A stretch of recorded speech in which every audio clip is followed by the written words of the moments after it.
नमस्कार दोस्तों। राहुल गांधी ने क्यों कहा कि अदानी टैक्स ने आपको बर्बाद किया है?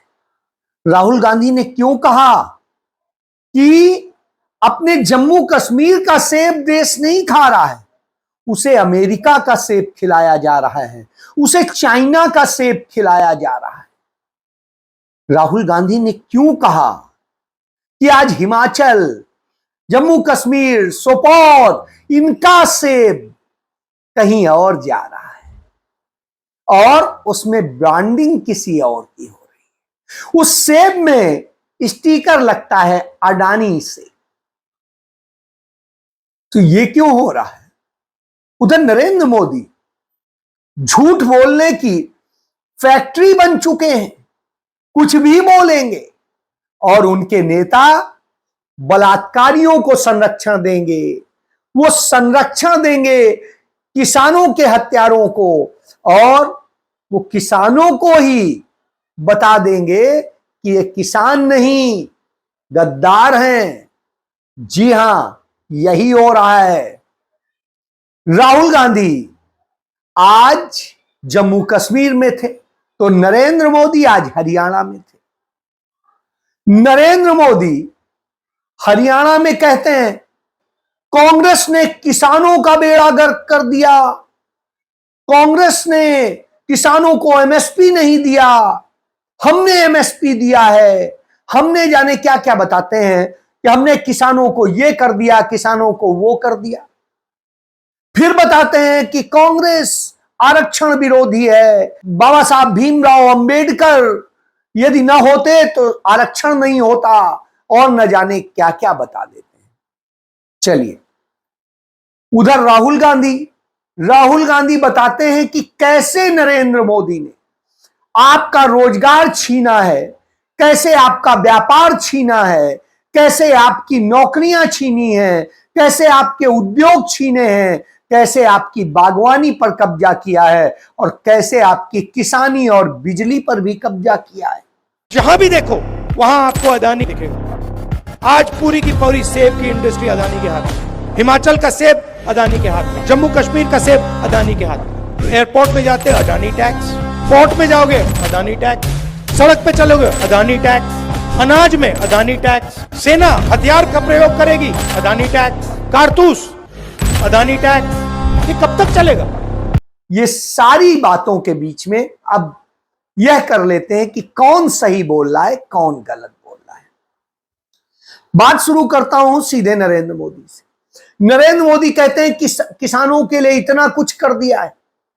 साहब, यदि कर दिया है तो आज तक किसान ही क्यों प्रोटेस्ट कर रहा है, और क्यों वो कह रहा है कि हमारे हक दो, जो स्वामीनाथन आयोग की रिपोर्ट में था वही कर दो। और 2014 के पहले तो आप भी कहते थे हां ठीक है, अब क्यों नहीं लागू कर रहे? स्वामीनाथन कमेटी की रिपोर्ट का 99% कांग्रेस लागू कर गई, 1% बचा है, वो आप कर दो। क्यों नहीं कर रहे? कांग्रेस पार्टी ने तो अपनी मैनिफेस्टो में कहा कि वो सरकार में आई तो कानूनी एमएसपी लागू करेगी, लेकिन आपने नहीं कहा, आपने नहीं किया। क्यों? किसके लिए? अडानी के लिए, अंबानी के लिए? आपने क्यों नहीं किया? आपके नेता कंगना रनौत ने कहा कल कि किसानों के लिए फिर से वो 3 काले कानून जो कहते हैं, किसान काले कानून कहते हैं, वो कानून फिर से लेके आए जाएंगे। और दिल्ली से सटे हुए साहिबाबाद, गाजियाबाद का जो एमएलए है नंदकिशोर गुर्जर, वो कहता है कि बिल्कुल सही कह रही है कंगना, हम उनके साथ हैं। फिर कंगना तो आज माफी मांग लेती है कि नहीं मेरे से गलती हो गई, लेकिन वहीं दूसरी तरफ जो मनोहर लाल खट्टर, जो तमाम 9.5 साल मुख्यमंत्री रहे हरियाणा में, आजकल नरेंद्र मोदी के सबसे इंपॉर्टेंट मिनिस्ट्रीज के वो मिनिस्टर हैं, उनके स्कूटर वाले यार हैं, तो आप ये सोचिए, स्थिति ये है कि वो मनोहर लाल खट्टर कहते हैं जो किसान आंदोलन में बैठे हैं वो किसान असल में किसान हैं ही नहीं, वो तो मुखौटा है, गद्दार हैं, वो जाने क्या क्या हैं। फिर से बीजेपी किसानों के खिलाफ साजिश रच रही है। काले कृषि कानूनों को फिर से लाने की तैयारी की जा रही है। पहले बीजेपी सांसद कंगना राणौत ने काले कानूनों को लाने की मांग की, फिर बीजेपी के विधायक ने भी यही बात कही है। इतना ही नहीं, हरियाणा के पूर्व मुख्यमंत्री खट्टर ने किसानों का अपमान करते हुए यह तक कह दिया कि आंदोलन करने वाले किसान नहीं हैं। साफ है बीजेपी के डीएनए में किसानों का विरोध छिपा हुआ है। ये हर हाल में किसानों को नुकसान पहुंचाना चाहते हैं, उनके हक छीनना चाहते हैं और काले कानून फिर से उन पर लादना चाहते हैं। अब आप समझिए कि वो किसान ही नहीं है। इसके पहले जो महिला पहलवानों के साथ जिस तरह यौन शोषण करता था ब्रजभूषण शरण सिंह, उसको लेकर के उन्होंने कहा एक चैनल के इंटरव्यू में कि असल में ब्रजभूषण शरण सिंह ने तो ये सब किया ही नहीं, ये तो विनेश फोगाट और ये सब बजरंग पुनिया इन सब का ड्रामा था। अब एक बात समझ में आती है, यदि ये ड्रामा था तो दिल्ली पुलिस तो नरेंद्र मोदी अमित शाह के अंडर में ही है। उसने अपनी पूरी जांच के बाद में चार्जशीट करी है। हालांकि जो जितना चाहते थे महिला पहलवान की वो नहीं हुआ, लेकिन फिर भी उसने करी है और उसमें सारे आरोप बताए हैं। और वो महिला कोच के साथ में यौन शोषण करने वाला खट्टर का ही मंत्री था, संदीप सिंह सैनी। वो उसके खिलाफ भी चंडीगढ़ पुलिस ने ही चार्जशीट करी है, उस चंडीगढ़ पुलिस ने जो नरेंद्र मोदी अमित शाह के अंडर आती है। यानी ये कहीं राजनीतिक नहीं था, लेकिन ये कहते हैं, बरगलाते हैं तो इस तरह से। फिर नरेंद्र मोदी कहते हैं कांग्रेस आरक्षण नहीं देने को और इसको थी। तो साहब सबसे बड़ी बात, जब संविधान सभा बनी और उसमें पंडित जवाहरलाल नेहरू का भाषण हुआ, उस समय डॉक्टर भीमराव अंबेडकर उसके सदस्य नहीं थे। उस समय पंडित जवाहरलाल नेहरू ने कहा था कि गरीबों, दलितों, पिछड़ों, समाज के वंचित वर्ग को जो संवैधानिक संरक्षण दिए जाने की जरूरत है हर चीज में, और इसलिए उन्हें हम यह देंगे, यह संविधान ऐसा बनेगा। और उधर आप देखिए 1937 में जब पहली बार डोमिनियन स्टेट की सरकार बनी थी, तब भी पंडित जवाहरलाल नेहरू ने योजना आयोग के अध्यक्ष के तौर पे उनके लिए योजनाएं बनाई थी, उनके लिए आरक्षण की व्यवस्था की थी। तो यानी यह 100% झूठ है।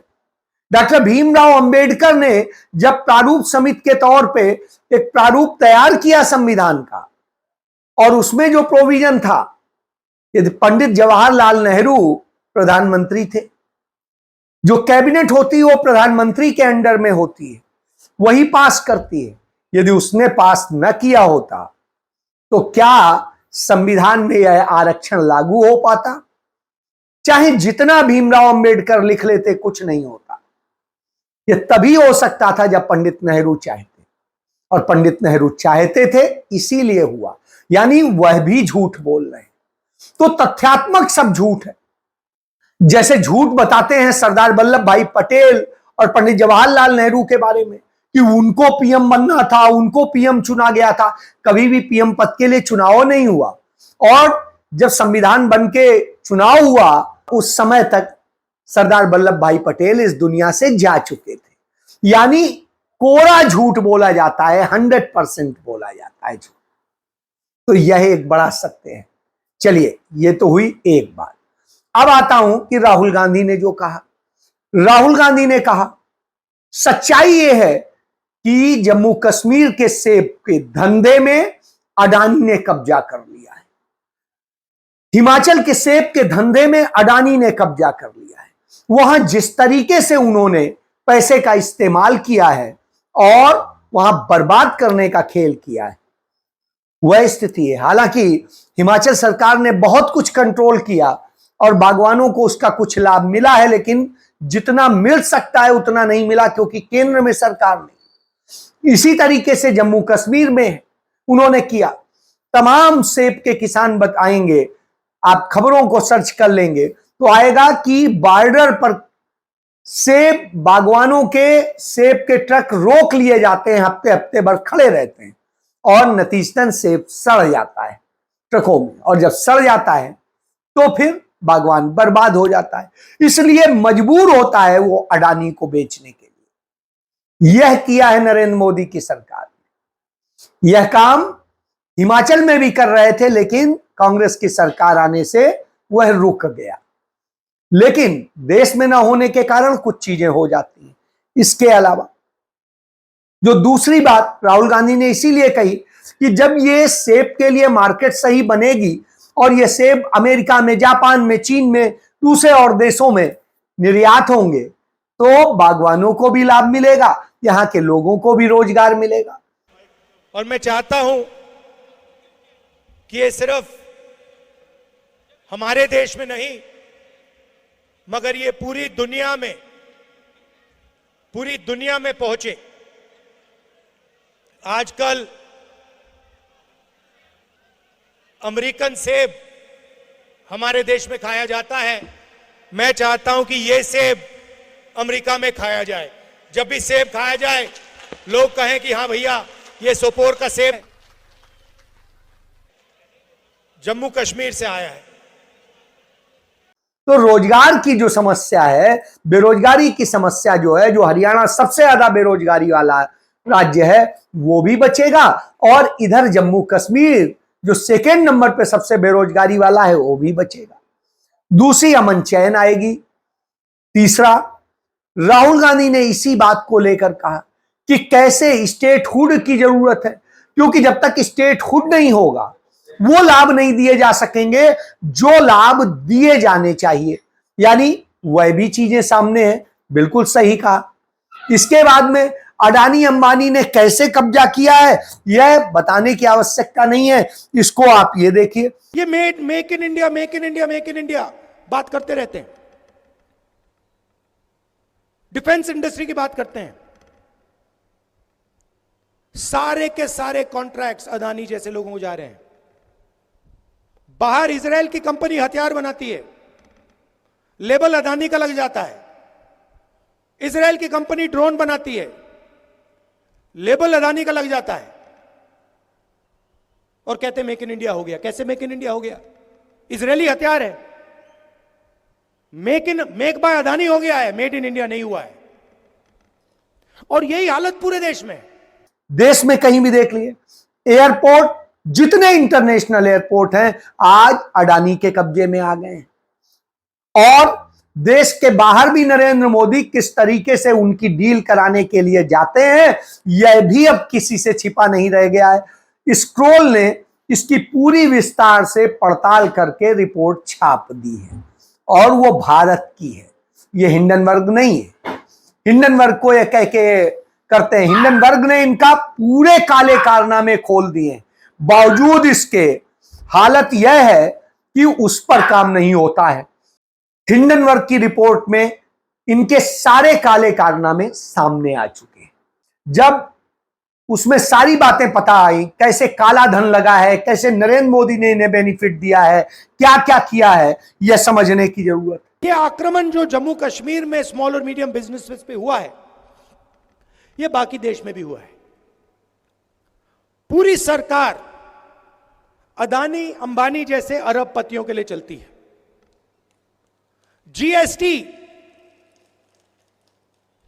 जीएसटी एक हथियार है। जम्मू के एंटरप्रेन्योर्स, जम्मू के स्मॉल और मीडियम बिजनेसेस पर आक्रमण करने का हथियार है। नोटबंदी एक हथियार था। यह पॉलिसीज नहीं है, यह हथियार है और इनका लक्ष्य रास्ता साफ करने का है। किसके लिए? अदानी और अंबानी जैसे अरबपतियों के लिए। नोटबंदी और जीएसटी ने, गलत जीएसटी ने हिंदुस्तान में लाखों स्मॉल और मीडियम बिजनेसेस खत्म कर दिए। किसी भी चीज पे हो वो सारे टैक्स अडानी के लिए लगाए जा रहे हैं। और ये अडानी लूट का मॉडल है, और इस बात को राहुल गांधी ने बड़ा बखूबी बताया। और कैसे आपके बच्चों को, आपके युवाओं को अपराधी बना दिया जाता है, कैसे आपके लोगों को फंसा फंसा के जेलों में डाला जाता है, और कैसे आपके कारोबार को बर्बाद किया जाता है। एमएसएमई सेक्टर के बारे में राहुल गांधी ने बताया कि कैसे अडानी को लाभ देने के लिए इस देश के एमएसएमई सेक्टर को बर्बाद किया गया है। आज राहुल गांधी 300 से अधिक बिजनेसमैन, उद्योगपति और दूसरे प्रोफेशनल से जम्मू कश्मीर में ही मिले और उनसे हर बात को समझा, और उसमें स्पष्ट आ गया कि कैसे 10 साल में बर्बादी की गई, इस 10 साल में लूटा गया है इस देश को, और अडानी अंबानी जैसों की पॉकेट भरी गई है, और एलजी के जरिए वही सारे काम होते हैं। तो उन्होंने यह भी बताया कि वही नहीं, देश में भी यही स्थिति, जो इंडस्ट्रियल ग्रोथ थी, मैन्युफैक्चरिंग सेक्टर है, मेक इन इंडिया बनाया गया 10 साल, और यह हुआ मेक इन इंडिया के नाम पर जो काम किया गया वो असल में मेक इन अडानी है। वो आएगा सामान चीन से, इजराइल से, और उसमें ठप्पा लगेगा अडानी का, और उसके बाद बिक जाएगा इस देश में, और इस देश की मैन्युफैक्चरिंग सेक्टर बर्बाद कर दिया जाएगा। इसका उदाहरण है कि जब कांग्रेस गवर्नमेंट थी तो उस समय जो मैन्युफैक्चरिंग सेक्टर ग्रोथ कर रहा था वो 7.85% की दर से कर रहा था, और आज जब नरेंद्र मोदी की सरकार है तो 3.1% से कर रहा है। अब आप समझ लीजिए, एक समय में 8% से कर रहा था, एक समय में 3% से कर रहा है, तो क्या स्थिति कर दी है। इसके अलावा नंबर ऑफ एम्प्लॉइज की यदि बात करें फैक्ट्रीज में, इसका जो ग्रोथ की स्थिति है तो वह स्थिति थी तब 6.5% की, 6.2% की दर से बढ़ रहा था, और आज जब है तो वो 2.8% की दर से बढ़ रहा है, यह स्थिति है। इसके अलावा यदि आप जॉब के अलावा देखें, एम्प्लॉयमेंट जो था मैन्युफैक्चरिंग में, उसकी क्या स्थिति हुई है, तब 12.6% की दर से, यानी 12 से 12.5 से अधिक की स्पीड से बढ़ रहा था, आज वो 10 भी नहीं रह गया है। तो यह समझ सकते हैं। इसके अलावा जो शेयर था मैन्युफैक्चरिंग इन इंडिया जीडीपी में, भारत की जीडीपी में मैन्युफैक्चरिंग का जो शेयर था वो उस समय था 15.5% का, और इस समय वो 12% भी नहीं रह गया है। तो यह हालत है। इसके अलावा यदि आप देखेंगे कि टोटल जो इससे एम्प्लॉयमेंट की स्थिति थी, कॉन्ट्रैक्ट के जो शेयर होता था सर्विंग में वो 5% होता था कॉन्ट्रैक्ट का, आज कॉन्ट्रैक्ट का 40% से अधिक। अब आप सोच लीजिए, यानी सिर्फ कॉन्ट्रैक्ट एम्प्लॉय ही रहे, आप सबको खत्म कर दीजिए, सबके हक मार दीजिए, लोगों का खून निचोड़ लीजिए। इसी के कारण होता क्या है, लखनऊ में काम के बोझ से स्थिति यह हुई, एचडीएफसी बैंक में कार्यरत एक मैनेजर की डेथ हो जाती है। क्यों? उसके बीमारी के बाद भी उसे छुट्टी नहीं मिलती है, और वो महिला कर्मचारी मैनेजर थी, मर जाती है अपनी कुर्सी पर बैठे बैठे। इसी तरीके से एक घटना केरल में भी हुई, और केरल में भी इसी तरीके से हुआ, वो लड़की मर गई। ये हालत हो गई, और जब यह हालत हो गई तो सवाल होता है। नरेंद्र मोदी बेटी बचाओ बेटी पढ़ाओ की बात कहते थे, आज गुजरात मॉडल आप इनका देख लीजिए क्या है। वहां के स्कूलों में लड़कियों से यौन शोषण हो रहा है, छोटी छोटी लड़कियों से, और स्कूलों के संचालक, प्रिंसिपल और इस तरह के लोग कर रहे हैं। और ये है कौन? कोई भारतीय जनता पार्टी का जनरल सेक्रेटरी है, कोई भारतीय जनता पार्टी का कोई और पदाधिकारी है, कोई और ऐसी 1 दर्जन घटनाएं सिर्फ चंद दिन में हो गई। 2 दिन पहले गुजरात के दाहोद डिस्ट्रिक्ट के सिंगवड तालुका के अंदर तोरणी छोटा गांव है, जहां पे प्राइमरी स्कूल थी। इस प्राइमरी स्कूल में गरीब बच्चे जाते हैं, गवर्नमेंट स्कूल है। सुबह स्कूल का प्रिंसिपल एक बच्ची के घर के सामने गाड़ी रोकता है, मां को उसकी कहता है कि मैं स्कूल जा रहा हूं, तुम्हारी बेटी को मेरे साथ बिठा दो गाड़ी में। 6 साल की बच्ची, फर्स्ट स्टैंडर्ड में पढ़ने वाली बच्ची, अब गुरु कह रहा है, शिक्षक है, प्रिंसिपल है। हमारे वहां तो ये कहा जाता है कि गुरु गोविंद दोनों मिलिए साथ, किसको पहले लागू पाऊं, बलिहारी गुरु आपकी जो गोविंद भयो आज। ईश्वर से भी गुरु का स्थान बड़ा है, ये मानने वाला हमारा समाज। मां ने उस 6 साल की बेटी को प्रिंसिपल की गाड़ी में बिठा दिया। गाड़ी आगे लेकर जाके प्रिंसिपल उसके ऊपर बलात्कार करता है। 6 साल की बच्ची वो चीखने और चिल्लाने लगती है तो उसका गला घोंट के उसी गाड़ी में वो मार देता है। और उसके बाद खुद स्कूल जाता है गाड़ी लेके, लाश को गाड़ी में ही रखता है। और शाम को जब सब निकल जाते हैं, उस वक्त पे गाड़ी में से उस 6 साल की बेटी उसकी लाश को क्लासरूम के पीछे की दीवार के पास रख देता है और उसकी स्कूल बैग उसी के क्लासरूम के बाहर दरवाजे के पास रख के गाड़ी लेके चला जाता है। ये राक्षसी कृत्य करने वाला अपने आप को समाज सुधारक कहला। इसी तरीके से मध्य प्रदेश में हुआ, वहां पर भी स्कूलों में यौन शोषण की घटनाएं हो गई। यानी बच्चे आपके स्कूलों में भी सुरक्षित नहीं है, छोटे छोटे बच्चे सुरक्षित नहीं। और ये घटनाएं बता रहा हूं, 6 साल की लड़की, 7 साल की लड़की, 10 साल की लड़की, इसके अंदर की लड़कियों की यह हालत।